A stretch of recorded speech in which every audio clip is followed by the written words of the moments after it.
Hey artists, welcome to another video. Today I am painting the super fun portrait of a lynx. It's been a really long time since I've painted a lynx, so ultimately this kind of was a bit of a joy piece. I wanted to go ahead and create a portrait of something fun, and when in doubt, choose a cat, right? And I wanted to just allow myself to have fun with the brushstrokes here. So still focusing on realism, but blending that with some really gorgeous texture and letting those brushstrokes shine. I had so much fun during this painting and I cannot wait to do more. So while I, start working on this lynx here with my oils, I wanted to chat about something that has been on my mind a lot as I'm kind of working on my artwork. And that's basically things that you need to let go of as an artist. Now, there's so many different things here, and I find more often than not, they kind of come as a sort of mindset shift. And as you're able to let go of some of these things, you can grow in really profound ways. And the first thing that I personally found myself growing a lot with as I kind of let it go is this idea of practice makes perfect. We hear it over and over again. Practice makes perfect. But here's the thing, perfection doesn't exist. Let's be real. It really doesn't. Perfection is a construct that ultimately kind of keeps you stuck in place. And ultimately you're chasing something that's kind of impossible. And really, when you think about it, everyone has a different idea of what perfection is. So it kind of makes chasing it irrelevant. And it's also a moving target. As you grow as an artist and you gain experience and you experiment and, even just grow as a person, your idea of perfection is constantly changing. So it really makes you kind of question, when you look at it that way, why we even bother chasing after it. And there's so many better things to chase after than this crazy concept of perfection. So rather than chasing that perfection, even if it's just only a mental thing, you can actually change your focus to something that's so much more helpful. And there's kind of two ways that I started thinking about this instead. Because for the longest time, I found myself chasing perfection. Practice makes perfect, right? It's something that we're always told. And it becomes really frustrating because nothing ever feels perfect. And especially if you, feel like you may have reached that point, you create a piece of artwork, you're like, yes, this is perfect. Give it a little bit and it's going to seem really not that perfect anymore.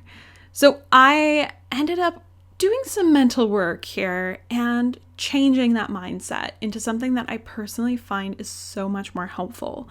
And there's two ways of looking at this. The first one is practice makes progress. So rather than chasing that perfection, which we, kind of realize now doesn't exist, you can chase improvement and growth. And it's so much healthier than chasing perfection.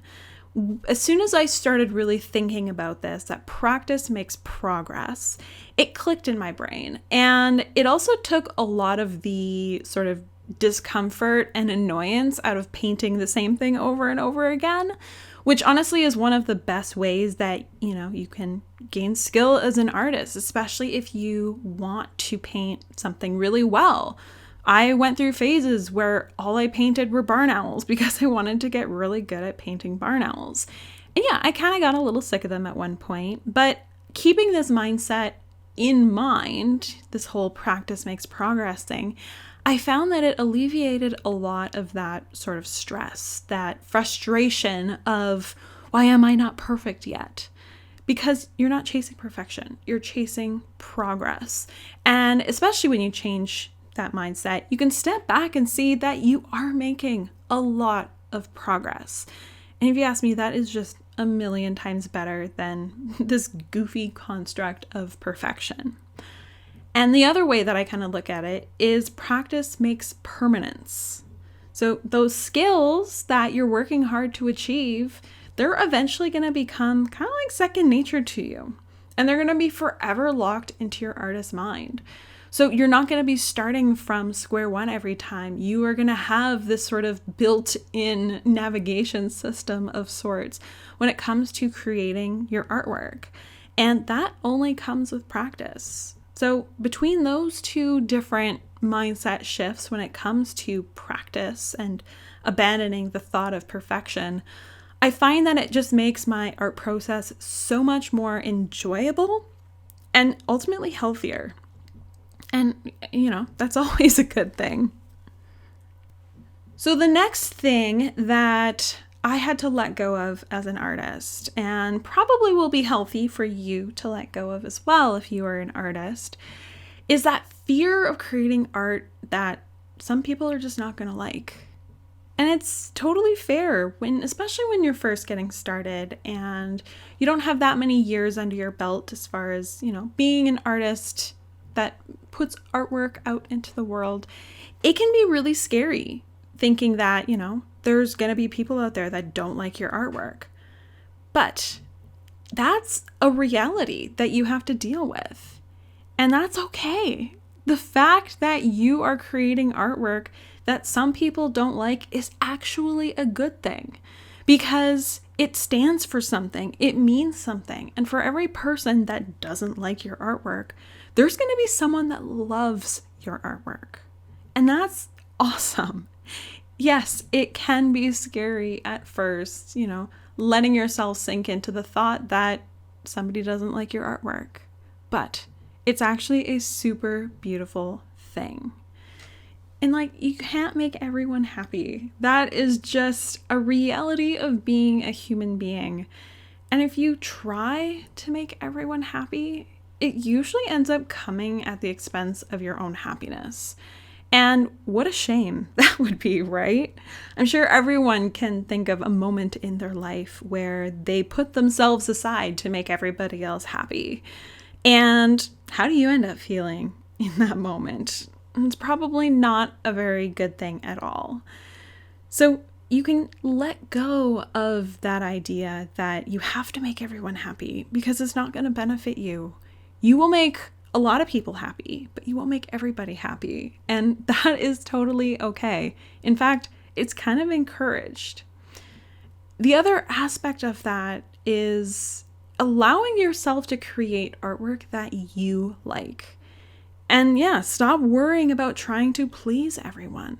Because if every time you sit down behind your easel, you ask yourself, what does everyone else want to see? And especially if you start creating artwork that other people seem to like, but you don't, then what's the point?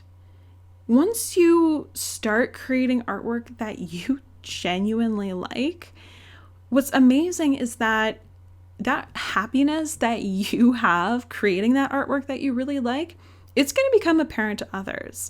You're going to become magnetic and you are going to start to attract other people who are also passionate about your artwork. And that is so much fun. What an amazing thing to be able to start to build your own fan club for your artwork, right? And I do strongly believe that we should all be the presidents of our own fan clubs. But the more you kind of celebrate yourself and let go of the fact that, you can't please everyone and you shouldn't try, but knowing that you will be able to make some people very happy with your artwork, what a gift, right? So I find that, actually allowing that sort of mindset shift to really sink in was hugely powerful for me because it took a lot of that stress out of the equation. I wasn't fixated on, what does everybody else want me to do? And, as a result, making myself unhappy because I was creating art that I didn't like. I know it sounds kind of silly, but it is something that a lot of artists go through. And there's definitely a learning curve for releasing that. And ultimately, I think letting go of that and stepping into, a new reality as an artist where you're fine with the fact that not everybody will like your artwork. It's just going to make for such a much more healthier experience as an artist. And that brings us to the end of this painting. I hope this conversation was helpful for you and kind of got your gears turning a little bit. Maybe some of these things you can sink into your own life and work on changing your mindset about a couple of these things. I love rambling about different art topics to you guys. So if there's a certain thing that you want to hear me talk about more, leave me a comment. Or if there's a certain animal you want to see me paint, a certain technique you want me to show you, leave me a comment, because that's basically how I figure out what you guys want to hear about. And I take that all into consideration to create some art that not only I really love, but you guys love too. So if you like what you see here, please hit that big, beautiful subscribe button so you can find out when my next videos are coming out. And yeah, I hope you have a magical day, and I will see you in the next video.